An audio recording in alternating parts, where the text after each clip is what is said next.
Welcome to our podcast. My name is Keely Severson, and I'm here with my co-hosts Eric Johnson and Alicia Swami, and we are exposing mold. Today we are here with Corey Deacon, owner of Neurvana Health. Welcome, Corey. Hi, thanks for having me. So Corey, thank you so much for joining us. I understand that you are a provider of functional medicine in Canada, and you treat mold illness. Can you share with us how you came to specialize in mold illness in your clinic? Yeah, so most of it is a personal story. When I was in university, I started developing a lot of brain-related problems. So brain fog, concentration problems, forgetfulness, word retrieval issues. Started developing anxiety, depression, and significant amounts of fatigue. And I had, in the years prior, had a lot of subconcussive injuries, and kind of chalked that up to like maybe some concussions that were catching up to me. I was always blown away by conventional medicine, not even looking at what was going on. It was just like, it's university, you just here's a medication. And I remember thinking like, this is kind of a little bit crazy. Like, I've never had anxiety. I don't have problems with school. I'm a great learner. That's not stressing me out. It's just there's something else going on, right? So I ended up slowly over time kind of unraveling kind of multi layers of problems, and it actually turned out that I'd had a tick bite in Nicaragua a couple of years before this all started happening, and I got really ill about 4 or 5 days after. They thought it was dengue fever. Sickest I've ever been. It's crazy. I was hallucinating, but my fever was so high. And got through that, didn't really think anything of it. And over time, this is kind of like these chronic symptoms just kept getting worse. And eventually learned that, infections can cause chronic inflammatory response syndrome. So I went through treatment approaches to kind of get that better. And then it kind of became something that I, eventually got my doctorate, got trained in, and started learning that, mold can also do this as well. And I moved to Calgary shortly after while I was finishing my doctorate.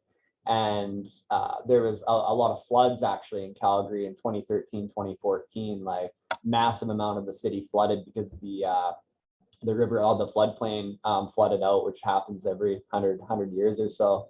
It was really quite terrible. And all of these people that you're seeing like in the Calgary area had some exposure to mold. And so I just dug deeper. I did training through Dr. Shoemaker and Dr. Heyman, and just continue to learn more and more each day about it. And now we've gotten to the point where we know water damaged buildings are not just mold either. There's bacterial problems, there's actinomyces problems, there's endotoxin problems that can happen in these water damaged buildings. So we see all flavors of that. And because of our specialty clinic, we usually don't see people until they've seen an average of 8 to 12 doctors.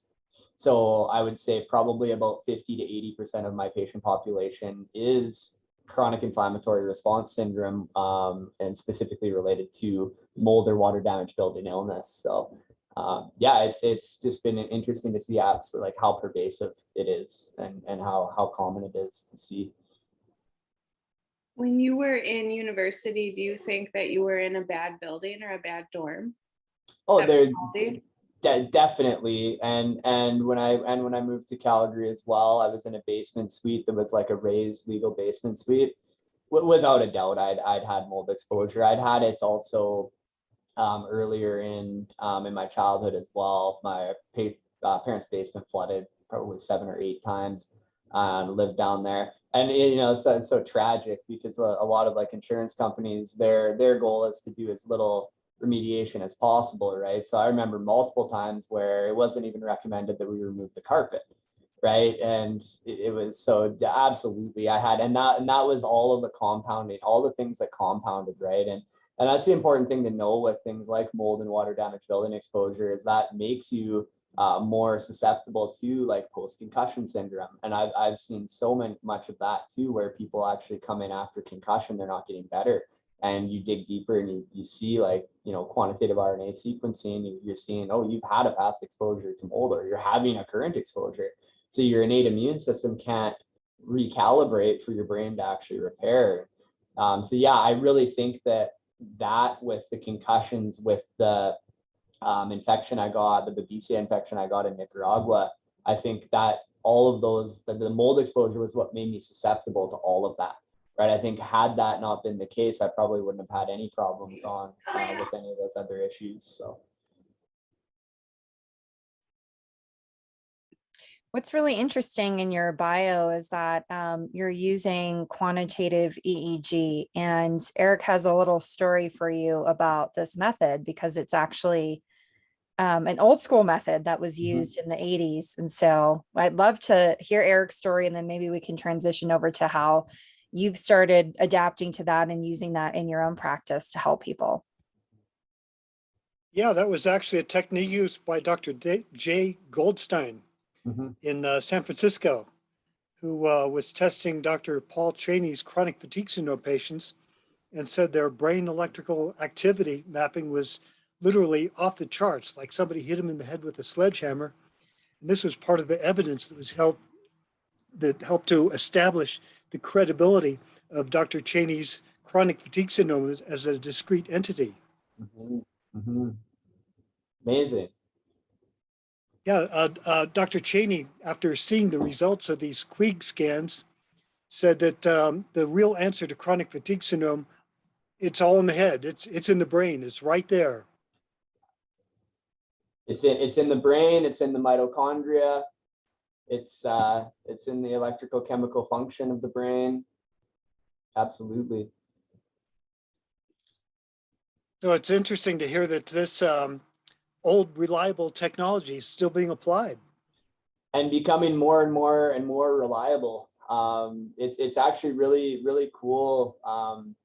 About 3.5 years ago, mainly due to the Human Connectome project that's currently underway and being very well funded by the NIH, is we adapted a method that was called Loretta, which actually allows us to isolate activity from deeper cortical layers. So you can see, down into areas of the cingulate, you can see into limbic regions like the amygdala and the hippocampus, which previously you weren't able to see. You were only able to really see what was going on the surface. And then about 3.5 years ago, we adapted something called SW Loretta, which was a standardized weighted Loretta, which now actually allows you to see down all the way down into subcortical regions like the cerebellum, the thalamus, the subthalamus, the habendula, all these different regions, and the communication between all these different areas, as well as the power. And so we actually use this as a kind of surrogate into some of the structural changes that can happen in the brain after things like mold exposure. So we're able to kind of get a fingerprint of how the brain has been affected. We know that the cerebellum tends to enlarge, which can cause a lot of cognitive issues. It can cause headaches. It can cause dizziness and disorientation, as well as weakness, balance and coordination problems. And then we can start seeing actually some indications of structural atrophy in basal ganglia areas, which are also common with water damage building exposure. So it's just gotten to a whole new level now that Can I ask you a question about that? Yeah, absolutely. Can you tell if there's permanent damage? Permanent's a bit of a misnomer. Do you mean like irreversible, like forever irreversible, or? I guess by permanent, I mean, like, are you comparing scans to see how sick someone is, and then through treatment, rescanning when they're healthier to see if the same changes of damage are showing on the scans, or if you ever see things that, yes, have consistently shown to be irreversible? Yeah, so there's a very important concept in the brain to be understood with regards to when we use the term damage and when we're doing functional assessments like EEG. The brain is it's very there's a structural component and there's a functional component. So we have synaptic connections and glial connections that build the brain. out in terms of structure, organize it all. And then we have the function of that, which is kind of like what synapses are turned on, where and when. And they both of those are kind of like structure is the foundation for how the brain can function. So if you've had damage, like so to speak, so atrophy or microscopic enlargement, or you have ventricular enlargement, or some of these more severe structural problems, it will affect function because the function automatically now can't be engaged properly. So it's a little bit like a computer software versus hardware problem, where if we have, say brand new Windows 11, but we're trying to run it on a 2002 CPU tower, we're going to have a lot of problems, and we can tweak the software all we want, but if the hardware is not repaired, it's going to limit how much function we can access, right? And this includes cognitive, behavioral, and affective, so emotional function. The damage piece, like there's been this idea for a long time that if the brain has been damaged, like there's atrophy or there's enlargement, that it's not reversible. And we actually know now there are tons of techniques that can reverse these problems. But this is one thing that I see with people, especially like mold illness being one example. Post-COVID's the newest kid on the block for it, but where we have this hardware problem where it's like all of a sudden our hardware has been reverted back to there's less framework or foundation within it. So it can't sustain the psychology of the brain properly. It's actually, a lot of it's repairable, especially after mold illness. But this is one of the reasons why people get stuck, where it's like, okay, I knew I had mold, I got away from the mold, I binded, I detoxed, I did all these things, yet I'm still having problems. And a lot of times it's because the problem went on for so long, due to the cell danger response and hypometabolism and inflammation. These structural areas got affected, and those actually in some cases need to be rebuilt or shrunk back down to size. Things like hyperbaric oxygen, peptide therapies, photobiomodulation therapies, IV laser, IV photobiomodulation therapies. Those are things that can start actually driving mitochondrial function back up, getting energy resources back up, and then the glial cells go, oh, we can rebuild these synapses now. So when we look at these, we are looking at those indirect markers for structural problems. We do use MRI a lot though, as well, quantitative MRI and neuroquant, to really confirm that, okay, if we are seeing a functional problem, is it structural? Like, is it a damage associated pattern? But we do see those reverse, like whether or not it is just a functional issue, or it is a structural problem. We do see those reverse. We do see the brain being able to readapt normal levels of functioning again. So, do you ever see increased volume that just cannot go back down to size no matter what? I actually haven't seen a case of like cerebellar enlargement or pallidum enlargement, stuff like that. I actually haven't seen a case that we can't get improvements in. Now, sometimes you can't get it back to normal, right? Where like quote unquote, where normal volume metrics should be. There are sometimes you fall a little bit short of that. And so that would be kind of what you were speaking to earlier, is like, do you ever see things not be able to be reversed or the damage persist? I think that we always see improvements. It's just how far gone is it? And with the therapies we have approved and available right now, it's like, how far can we get you back towards that normal state? But there are more and more, therapies coming online now. We've started to investigate IV laser protocols utilizing UVA with red and infrared lasers and an IV catheter with photosensitizing agents. That seems to be moving the needle even further for people that we're falling a little bit short of fully recovering. So there are some cases where you do fall a bit short, but I've always seen improvements be able to be had. Now, given your symptoms of brain fog and brain symptoms that you kind of described in university, I'm curious if when you re-encounter a moldy building or accidentally get re-exposed, if you have any flaring of those symptoms, or if you re-encounter those symptoms upon an exposure? Yeah, so I used to. Nowadays I don't notice it much. I really what I've found, and this is if you actually take a look at Dr. Navio's research on cell danger response, is that the healthier that your mitochondria function is, the less you notice that stuff.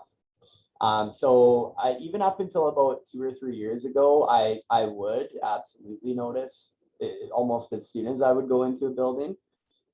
Usually brain fog, watery eyes. I'd feel a little bit disoriented, not quite to the point of dizziness, but almost like I was on a boat. Now I don't notice it as much. I have to spend a long time in a place, like, a few weeks usually. So if I'm, on vacation, I was in Costa Rica a few months ago. There's a place I was staying at. I started sort of feeling it by the end of the trip, but the nice thing is I can get on a binder and recover quite quickly these days, but it didn't used to be that way. It used to be almost immediately. Yeah, just like me, over several years, I built up tolerance until I go freely into places that used to knock me flat in seconds. Mm-hmm. Mm-hmm. Yeah, it's an empowering thing. Yeah. What's interesting about Eric's story is that he just practiced avoidance. He didn't do any special therapies or, everything that is out there these days. He just simply utilized his own senses to navigate through his environments to reduce exposure. And over time, reduction in exposure or no exposure at all really allowed his body to heal to the point where he's like you now, Corey, where he can, withstand a place that may be bad, but he could feel it, but it won't be so killer as it was before, where it would knock him out. So that's where Keely and I aspire to be. We aspire to be where you two are. Yeah, I had absolutely no choice in the matter because there were no mold doctors back then. right. That's right. Yeah, there were no treatments. It was all a new thing, and he kind of had to figure things out on his own. And I'll let Eric tell a story because it's super amazing. He actually utilized his biological warfare training from the Army to be able to heal himself. And you're going to get a kick out of this one. Well, when I realized that certain buildings and the contaminants from those buildings were affecting me on the level of a biological warfare agent, which I was trained for in the Army, my military instruction, my drilling kicked in, and I responded to it exactly as if it were a biological warfare agent. Use my senses to detect and evacuate and then decontaminate to make sure I wasn't carrying it home with me. Mm-hmm. And that made all the difference in the world. Yeah, that's incredible. It's interesting that you say biological warfare, because I mean that's exactly what it is, right? It's all those agents, those inflammagens and VOCs and MVOCs that are released by these microbes that's exactly what they do, and they affect the mitochondria, detect them in the cellular level as a biological warfare agent, right? They're bred, they're evolved to detect biological agents that induce damage and toxicity and infection. And so that's interesting. And that is, there's something to be said about that, because if you can avoid it to a significant degree for a long enough period of time, yeah, absolutely, you can get better. That really is the basic principle is really all you need. The trouble is in modern day living is a lot of people don't have the option to be able to move and leave and uproot themselves constantly and avoid workplaces and stuff like that. Obviously COVID has been a bit better of a gift that way, not having to be in the office for some folk, but yeah, it's that's admirable, man. That's awesome. Well, something to consider for people who say, well, I can't afford to do this, Mm-hmm. is consider that some of the high-priced mold experts cost so much money that for the amount that you pay for your first appointment, you could probably buy a van or a cargo trailer or someplace to use as a refuge and get off cheaper than their treatments would be. Yeah, totally.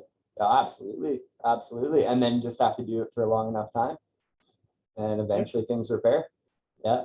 Yeah. So this really is an option for people who are misguided and thinking they have no options. Right. Right. Yeah, that's a great point. Yeah. And that is the reality as well, is the body knows how to heal. It prefers to go into a healing regenerative state. You just have to get things out of the way, right? What's in the way that's preventing that response from kicking in. Yeah. So what can you tell us about Dr. Shoemaker's direction into actinomycetes? With regards to actinomycetes? Yeah, he seems to have detracted from his focus on toxic mold and mycotoxins and gone so completely into bacteria, into filamentous bacteria, actinomycetes, that it's almost as if he's lost interest in toxic mold. Yeah. So what the like recent updates, I feel that have been about 2 years ago, when they started actually testing for actinomycetes, they just started finding that there was far more people being affected by actinomycetes than mold and mycotoxins. And one of the reasons for it is actinomycetes can grow at a lot lower humidity. So there's a lower saturation requirement for these bacteria to proliferate. And it really just comes down to our very cheap building materials that we use. Like that, they're just pre-inoculated with a ton of these bacteria. I haven't gotten a recent update from him on it. His populations that they were looking at found that only about 17% of people with chronic inflammatory response syndrome were being affected by mold or mycotoxins. And I think it was like 48% was actinomycetes, and then around 10% with endotoxins. So I think there was so little information available on actinomycetes in human health that he's really gone that direction now to just like learn as much as they can about it.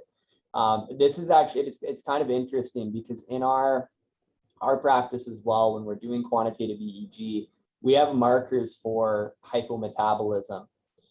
We have markers for innate immune dysfunction. And then we have, like you were talking about, so it's Dr. Goldstein, was his name? Jay, yeah. Yeah. And looking at chronic fatigue populations where you get this slowing in brain waves. So you get all this excess delta, like the brain's wanting to go to sleep even though it's awake. That really points to an acute inflammatory scenario. And that's exactly what we see in mold illness. Is in acute mold toxicity, you'll see slowing of the brain waves. When you aren't seeing that, you'll see the opposite, where you'll actually have less slow waves than you should have, and you get this excess alpha, which is actually a sign of hypometabolism. And what Dr. Shoemaker and Dr. McMahon and a lot of these other guys have learned is that is one of the primary culprits for molecular hypometabolism, where the mitochondria decide that they're not going to release translocase. They're not going to express translocase. So they're not going to bring anything into the mitochondria anymore. So now you're forced to burn glucose through glycolysis, and you get an 18th the amount of yield of ATP. And these mitochondria stay stuck in that state as long as they're detecting inflammagens that are from actinomycetes. Now, the same thing can happen from mold, but in acute mold, there tends to be far more of an inflammatory problem rather than a hypometabolism problem. So I think in correlation with Dr. Navio's research of the cell danger response, which is really a mitochondrial centralized problem, they've started seeing that, okay, whoa, there is like this hypometabolism component that's way more important than the acute inflammatory component in these actinos population. But I think it's very important to note that mold is very much still affecting, 1 to 2 out of 10 people around worldwide, right? Well, it's interesting that you referenced Dr. Robert Navio, because he works with the Open Medicine Foundation, and he's not talking about mycotoxins or actinomycetes. Yeah. He's looking at a foundational problem underlying certain diseases and disorders. And so they're Dr. Jimmy Ryan, Dr. Shoemaker have been looking at qRNA sequencing from of course, SIRS and mold and actinose patients, and looking at the gene products that are released by white blood cells and seeing the crossover with regards to the cell danger response. So they're the ones that are really shifting on that path. Dr. Navio is, very hyper focused on just what is cell danger response, what is it doing, and what are the products that are being produced from that, and ultimately how's that affecting the body's disease state. So it's kind of strange because Dr. Ron Davis and all the researchers at Stanford at the Open Nuts Foundation keep saying that they haven't got a clue. They don't even know where to start looking. And yet here we've got some excellent culprits. So why isn't Dr. Navio telling him about it? Sounds like a question for Dr. Navio. I've actually asked him that. Oh, okay. What did he have to say? He just kind of walked away, actually. Interesting. Yeah, I thought he could really do us all a service if we were to tell Dr. Ron Davis to look specifically into some of these clues that we've had evidence for a very long time. I wonder if there's maybe some financial interest there. Well, Dr. Davis did state that their reluctance to move into mold right now is for lack of funding, that they would need to hire somebody to look into it. And that would be so expensive that right now it's prohibitive. But there's already good evidence out there done by many researchers, and they could avail themselves of this at any time. Totally. Yeah, that's interesting. Of course, there's going to be a vested interest for some folks with regards to insurance coverage and even building material problems, and you can open a pretty big can of worms if all of a sudden that starts being revealed, right? Yeah, absolutely. Yeah. But from a research standpoint, in order to understand the etiology of the disease, these are directions that we have to go. I agree completely. But So the thing that I've learned about research is you don't always necessarily get to run free with research. There are a lot of hoops. There are a lot of people to answer to, and there's a lot of vested interest and industrial vested interest. So it's not as easy as it sounds to, and I think that's important for people to understand too, when the research isn't perfect and it's not all lining up, that there's a lot of parties that do interfere with that. So that's true, but at the same time, but if that impediment is directly hindering the path that one needs to go in, well, then that becomes an unacceptable block. Yeah, I agree. So I'm curious as to, you talk about insurance. When Dr. Shoemaker shifted from presenting SIRS as primarily a mold and mycotoxin illness to primarily not being mold or mycotoxins, how is this affecting people who got their SIRS diagnosis based on mold testing? So, that's a great question. I'm not in the United States, so our healthcare system works completely different. We don't even have, for instance, an acceptable SIRS diagnosis in Canada.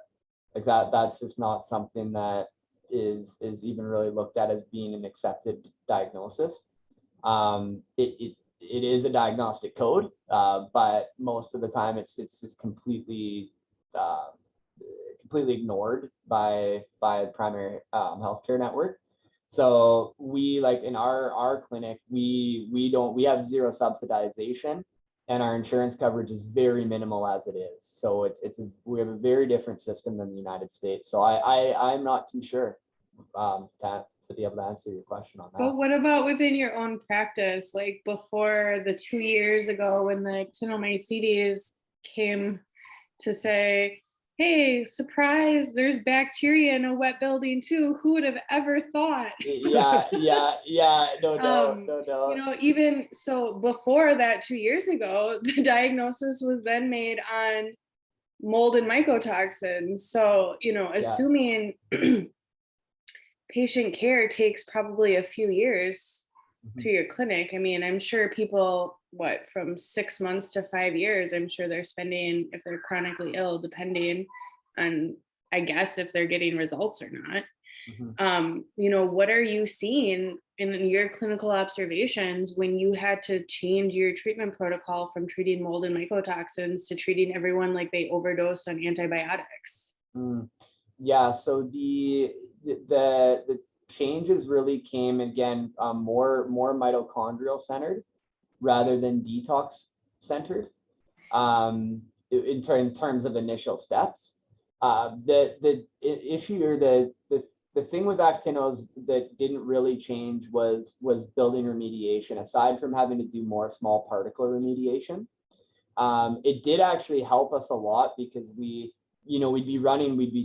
clean something up in a house, we'd get filters running, we would have the Ermi and Hertzme retesting done, and it's like, okay, we're good to go. Why are you not getting better, right? Or why are you plateauing? Because that was a really common problem, was like people plateauing, and then when we were able to access actinostats, and we started seeing bacteria levels are elevated as well. So I think it's become, the avoidance principle has become more important, where we're taking things even more seriously than we were previously in regards to, just vacating houses that have bacterial problems, because they're a lot harder to get under control. But we, with isolating that, have found improved outcomes and less of this plateauing of symptoms over time. And then utilizing things like photobiomodulation therapies that we weren't using as much before with mold illness patients. So it has changed things a bit. It's kind of stunning for me to hear Dr. Shoemaker say that we found out that there's more besides mold making people sick in buildings, when actually back in the indoor air quality literature of the early 1980s, it was all about bacteria and chemicals. In fact, that was the blame. In fact, the blame for bacteria like Legionnaire's disease was so intense that they actually failed to discover toxic mold until 1986, right, because they were so focused on bacteria. So now to say that there's more than mold, if Dr. Shoemaker were to come back with that, very same attitude, he would not discover toxic mold because he would be too busy saying, well, there's more than mold. Funny how that works, eh? Vicious circle. Yeah. Yeah. So actually, when we look back on the development of the toxic mold phenomenon, we find that the specific trichothecene producing toxic molds are so deadly that they were very well worth discovering and well worth knowing about. Totally. Just less people being affected by them than some of these other agents, I think is the main point of it. I suspect that what's going on is that Dr. Shoemaker's Genie test is uncovering what is known in the literature and not some new mechanisms that are still unknown, waiting to be discovered. Because just anecdotally, when you look at how many people are complaining about toxic mold now and pointing at it and successfully identifying it by feel alone, it's clear that their perceptions are saying there is something really specific about this toxic mold, and we're finding it even right through a wall using our senses. And the failure of doctors to correlate their test results to what we perceive is a good, strong indication that there's something that they don't know about yet. And without a doubt, I'm very certain that there's more. There always seems to be. Do you have patients that are so sensitive that they can walk into a room and say, this table has been contaminated from a mold exposure and I have to take it out? Well, then what do you tell them? Like, no, that's actually bacteria, because that's what CRS really is. Like, what do you tell them? Like, just wipe it off with an antibiotic wipe or an antibacterial wipe? Like, can't people just use antibacterial wipes to decon their stuff if it's all bacteria? Yeah, and that absolutely can be done. you just always have to keep in mind. Well, the small thing with particles. hypersensitivity is like when someone's reacting to an item, no matter what it's been cleaned with, it actually can't be cleaned. Like that's what defines the hypersensitive mold injured population is they become so reactive to residual contamination or mold hiding somewhere that hasn't been properly resolved that it actually can't be cleaned. No amount of cleaning can wipe it off. So I guess I'm kind of saying, like, if it was really just actinomycetes that was the mechanism primarily in CIRS, in theory, we'd be able to take antibacterial wipes to our furniture, to our clothes, but that's not the reality of the hypersensitive population. I don't know if you're seeing this in Canada, but in the States, we see patients who will literally have to put their stuff in storage for a couple of years to then revisit it and see if they are still reacting to it or if they can take it out. They try ammonia, they try bleach, they try alcohol wipes, they try literally every substance under the sun, borax, EC3, you name it, people are trying it. And what's differentiating them from just like someone who might have a stomach ache from a mold exposure or a headache from mold exposure is these people are so hypersensitive that they will react to things that can't be cleaned. And so do you see that in your clinic? And if you do you like tell them, hey, this is contamination? Or do you tell them try to take an antibacterial wipe? Or do you tell them like, oh, you just have MCAS because maybe you don't realize they're reacting to contamination? Yeah, so the problem with going the antimicrobial approach is you kill things, but you don't clean up the small particles. And these small particle non-living inflammagens are a major component. And that includes mold, right? That includes cell wall fragments and everything else from mold and bacteria, fungal hyphal fragments, right? So you can't just kill it and expect it to not be contaminated anymore, if that makes sense, right? Because these small particles from the cell bursting, you have all this protein matter and phospholipid matter and everything else that acts as an inflammagen in the body. So if you have somebody that is, they are like, it's clear they're reacting to some item, a couch, especially if it's like a couch or a mattress or something, you have to get rid of it. There's no way to clean that stuff, right? Tables, shelves, it depends. It depends on how much microbial absorption you have in there. But I mean, generally I don't really tell them like whether it's mold or bacteria or not. It doesn't really matter. It's something that is triggering a response, and the limbic system is going, whoa, something's going on here, right? I don't like this. So in most cases, it just needs to be turfed, right? But I always test, especially people that are very sensitive.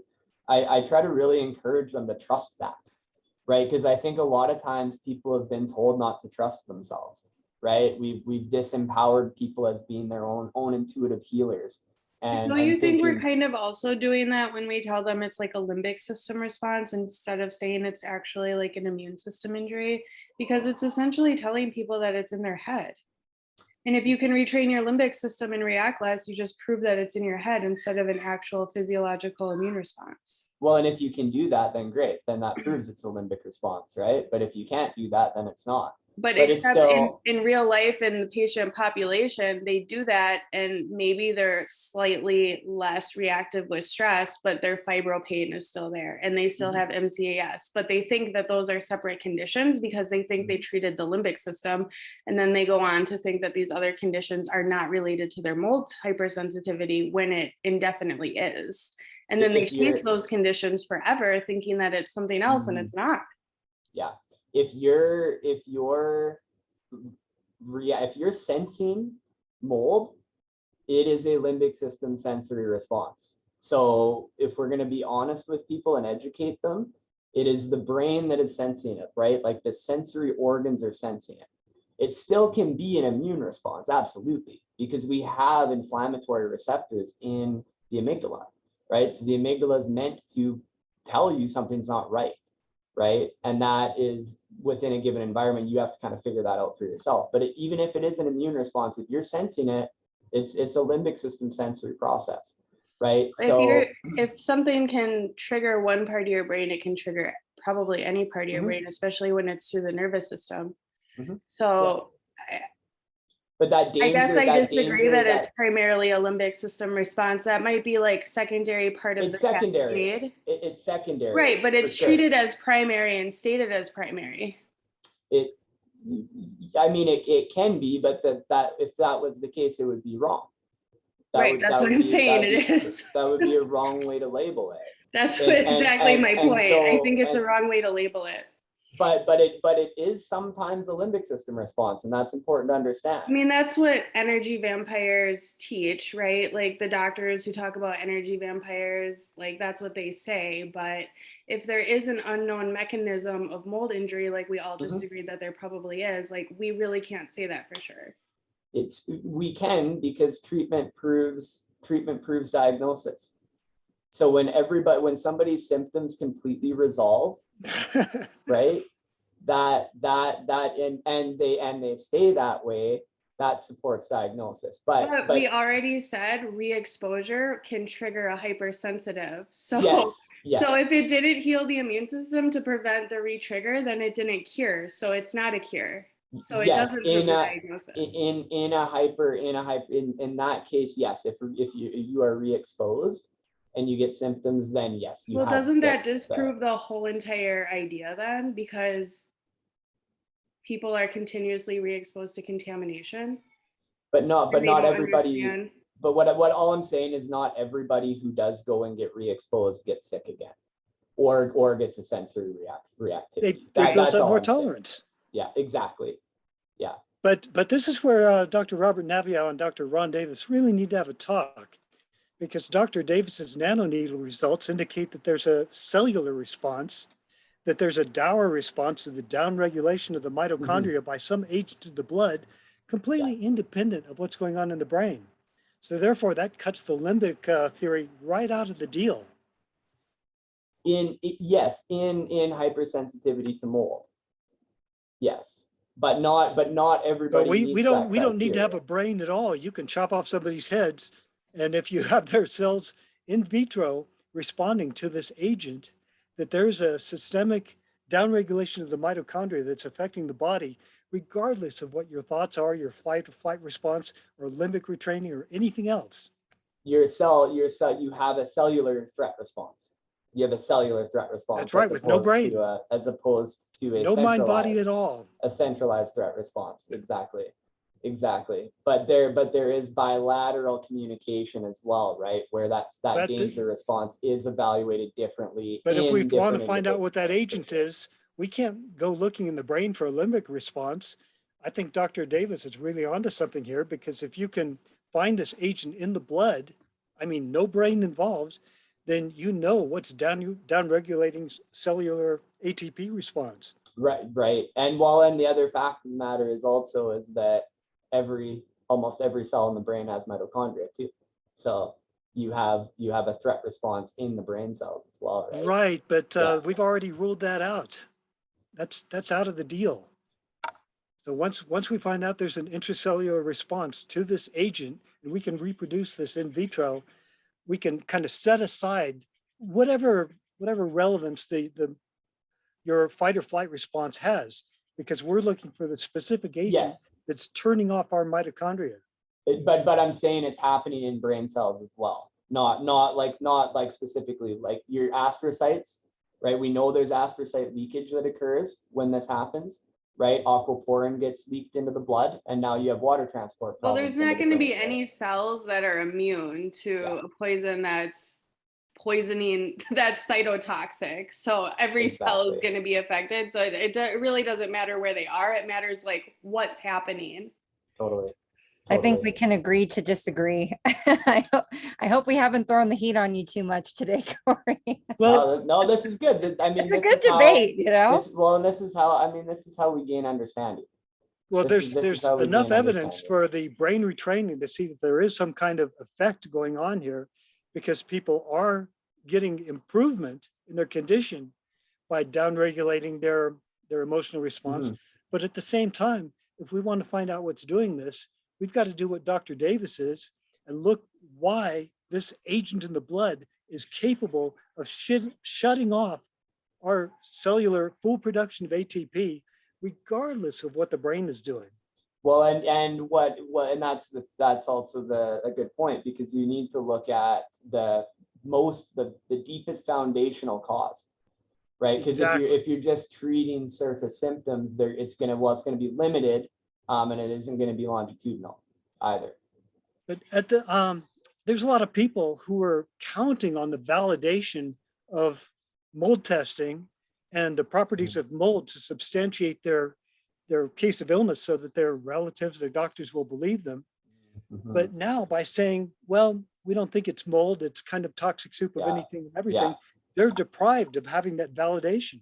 Well, and there's severe limitations in a lot of cases with like, quantitative DNA, quantitative PCR DNA sequencing and whatnot in ERMI and HERTSMI, and you're not picking up like the toxic soup side of it, right?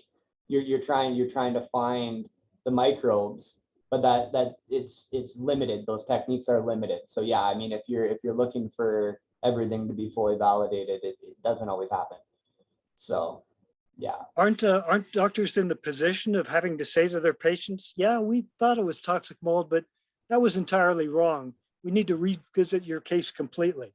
So I'm like I said, in Canada, we're revisiting it to the best of our ability with testing, but it's just driven us towards more of a approach to avoidance and just being far more serious with avoidance. So if you believe that a chronic inflammatory response syndrome patient actually does have a toxic mold problem, say from Stachybotrys, or trichoderma, or Fusarium, a Chetomium, a trichothecene producer, do you tell them to say SIRS, or do you instruct them to say, well, you should just call it mold illness? Yeah, I mean, we generally say with regards to SIRS, if there's been neuropeptide dysregulation, like I'm sure you guys are familiar with the diagnostic criteria anyway, but if there's been neuropeptide dysfunction with innate immune dysfunction, then you call it SIRS. If there hasn't been neuropeptide dysfunction or dysregulation, then you call it mold illness. And at the end of the day, avoidance is essential, right? That's true. I will totally agree with that. Mold avoidance is essential. So it almost doesn't matter what we call it, but obviously for insurance purposes and stuff, that does on our end, because of our the way our healthcare system works, it just the coverage piece and insurance is just, it almost, if people actually come into Canada and they have a SIRS diagnosis, they're almost looked at like they're a psychiatric case. Yeah, so, for sure. So same here in the US too. Even though we're a little bit more progressive on that end. It's just insane. Yeah, it's so you're like, okay, well, it doesn't matter what we call it at this point. We know you're toxic, and we know. Well, actually, I got into a bit of an argument with Dr. Shoemaker about that, because I told him if I had lingering effects from brown recluse spider bite, I would call it spider bite illness. Yeah, right. yeah, for sure. Yeah, I mean, why make it complex, right? Exactly. Call a spade a spade. Yeah, that just creates more confusion in patient populations too. Yeah, I would hate to go in and say, well, I have SIRS, and the doctor go, oh, toxic soup illness, kind of anything and everything. Yeah, totally. Well, and then try to explain SIRS too, right? Give me your elevator pitch. Break it down. Yeah. So how is Canada dealing with the whole mold thing? Like, are you seeing inspectors and remediators doing a good job? Like, what's going on in the whole ecosystem of mold and people getting sick from it? It's horrendous, to say quite frankly.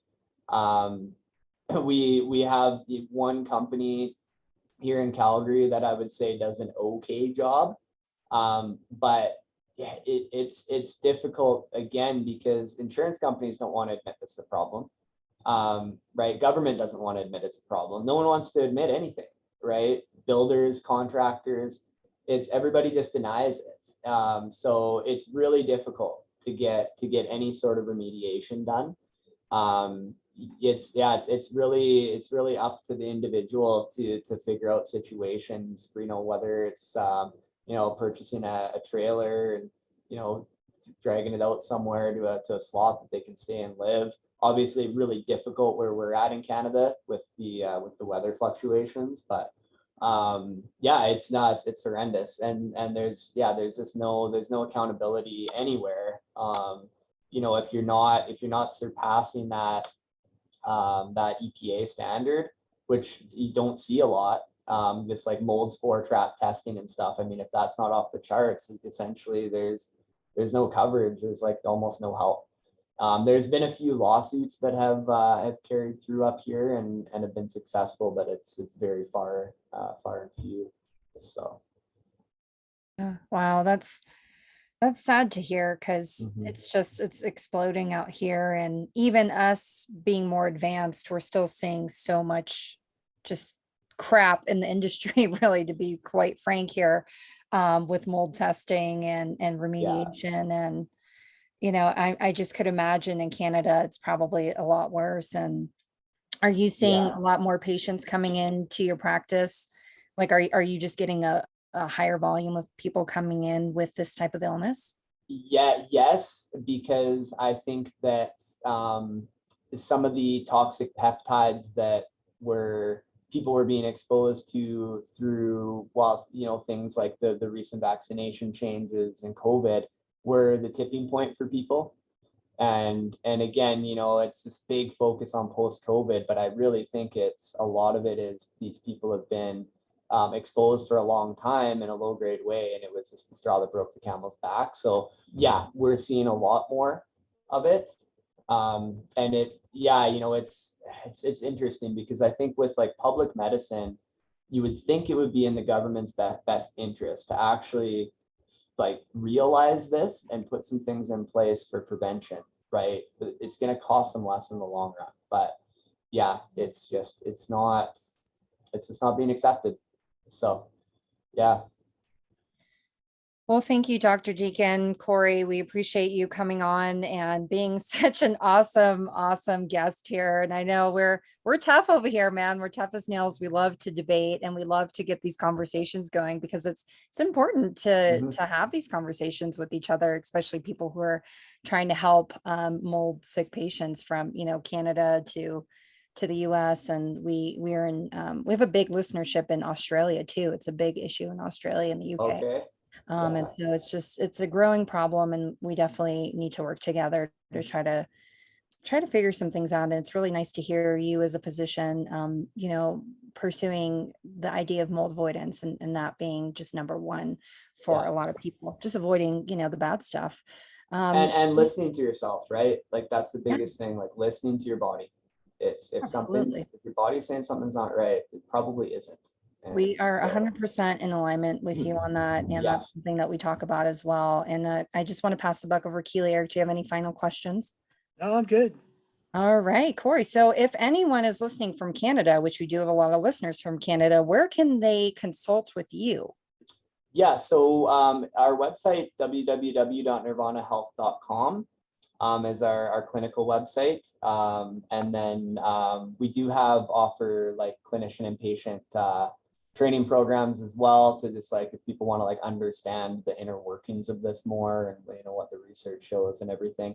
And that's diversumresearch.com.